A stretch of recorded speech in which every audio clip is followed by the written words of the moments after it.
At a time like this, I know this is a dangerous thing to talk at a time like this, when a microbial, micro life like a virus is threatening our life. I am talking about making deals with them, because long-term well-being, particularly your psychological and emotional well-being, at a time like this, when tomorrow is a definite uncertainty, it always is, but you have some sense of fixed certainty in your mind. But now you clearly know it is uncertain and you're struggling with the uncertainty of life. When this is so, keeping your gut happy is very important. It is very important, at least this much you must do, particularly those of you who are here in the Western countries who are buying even fermented stuff like, let's say, curd or yogurt. At least this much you must learn, to ferment your own curd in natural conditions with natural milk. Everything coming to you from a factory, probably there's not much life left in it. Well, now there are people who are selling probiotics. The whole world is full of… the whole planet is full of probiotic. That also must come from the marketplace, otherwise you cannot trust it. Well, I think this situation, post-virus, whenever that is also uncertain. We don't know when that is. Because I think 3 weeks ago, in India, we were all feeling, this is it, we have mastered this damn virus. In such a large population, we have contained it. But the moment economic activity opened up, it's just going crazy all over the place. So nobody has a handle over it. When this situation is on, the best thing to do is, everything in this system must be, for lack of vocabulary, I'm saying happy, must be comfortable. Your gut must be comfortable, your head must be comfortable, your entire system must be comfortable, because in pleasantness of experience, your immune system functions at its best. That is an acknowledged fact everywhere. So keeping it well is very important, but tomorrow you don't know what is tomorrow.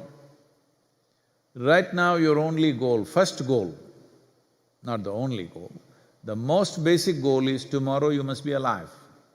That's the important thing. Don't think this is a joke. This is not a joke anymore. I think the number of deaths in the world is closing up to 1 million, so it is no more a joke, it is real. Well, a chief of a hospital in United States has shared this, I think it's on the social media. Young people are having COVID parties. Here the challenge is, let us see who will get infected today. Okay? They're meeting for a party and having whatever they have. And the challenge is, let's see who will get infected. So a 30-year-old young man died about 4 days ago, and his last words were, "I thought this whole thing is a fake, but now I know it's for real." But too late, he passed away, 30-year-old. So it's very important to understand this is for real. Uncertainty is for real. Uncertainty is always real, but it's coming home to everybody's minds now that tomorrow how you and me will live, it is a question mark.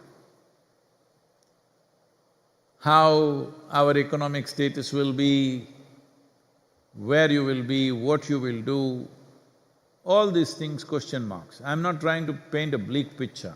All I'm telling you is, if you stay alive, it's still good. See, just look back and see. 100 years ago, why 100 years ago? 25 years ago, none of us had a cell phone, very few of us had a television. Everything that we have today was probably at 50% of what we have today. If you go back 100 years, probably what we had at that time, people what they had at that time, was 10–15% of what we have today. If you go back 1,000 years, well, you can't talk percentages, it was minimalistic. Even if you go back 10,000 years, even when people lived in caves, they knew about the uncertainty of life. Every day was a struggle for food and everything. Today you struggle, though everything is assured, that's a different matter. That is because both your brains in your gut and up there, both are out of control. But even then, those who were happy. Half-naked men and women living in caves, they also had fun. Once their stomach was full, they were happy. They sang their own songs, they danced their own dances. They lived well, I'm saying, for what was there. So whether we live well or not is not essentially dependent upon the arrangements. Our arrangements may shrink. One thing, as I've been repeatedly saying, that every nation should take care of, and India has a crucial role in this, is we must ensure substantial food is produced. Whether people have money to buy it or not, it doesn't matter. If there is substantial food on the planet, we can see that nobody starves. As long as there is no starvation, reorganization of our lives, reorganization of our economies, reorganization of our social structures, all this, you must be able to go through it as a challenging exercise of our lives.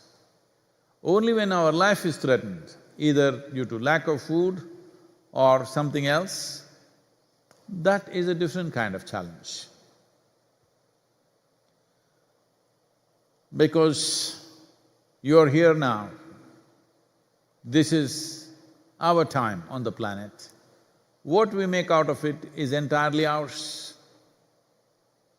Definitely you know, even 25 or 50 years ago, forget about the wars and famines and horrible things that happened. Even in normal conditions, their life compared to how our lives are organized today were not even 10–20% of what it is today.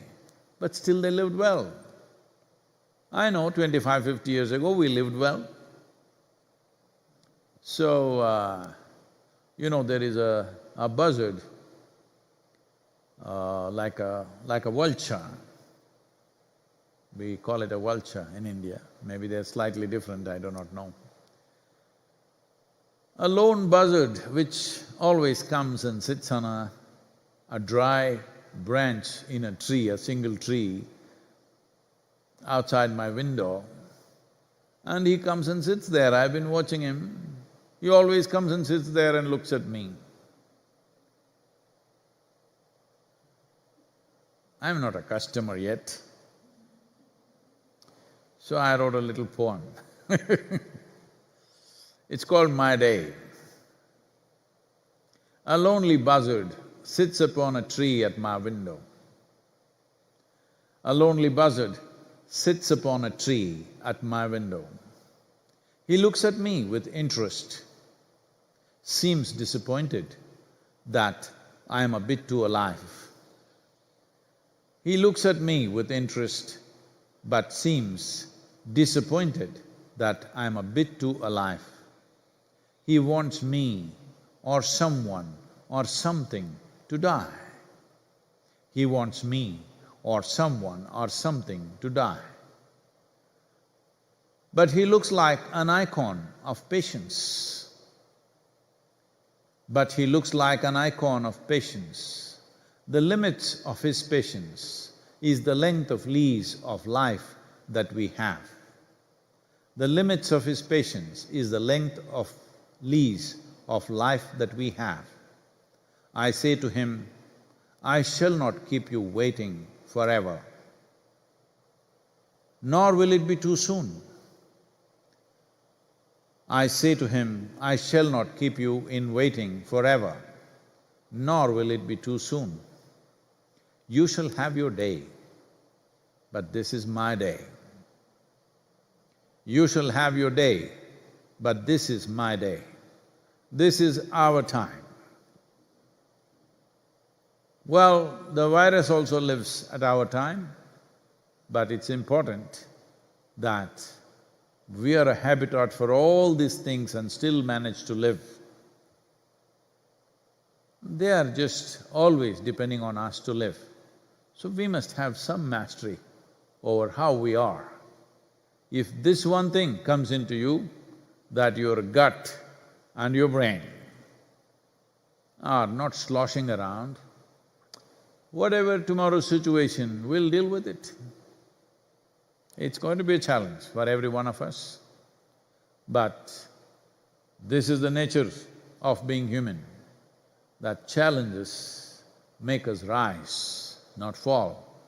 Some will choose to get crushed, unfortunately, but it's my wish and my blessing, every one of you should rise, because there is certainty in this aspect that we are the peak of evolution on this planet. We have to show it in the way we live. How fearful the virus is about not finding a new habitat, that he is not able to infect you because you are effectively social distancing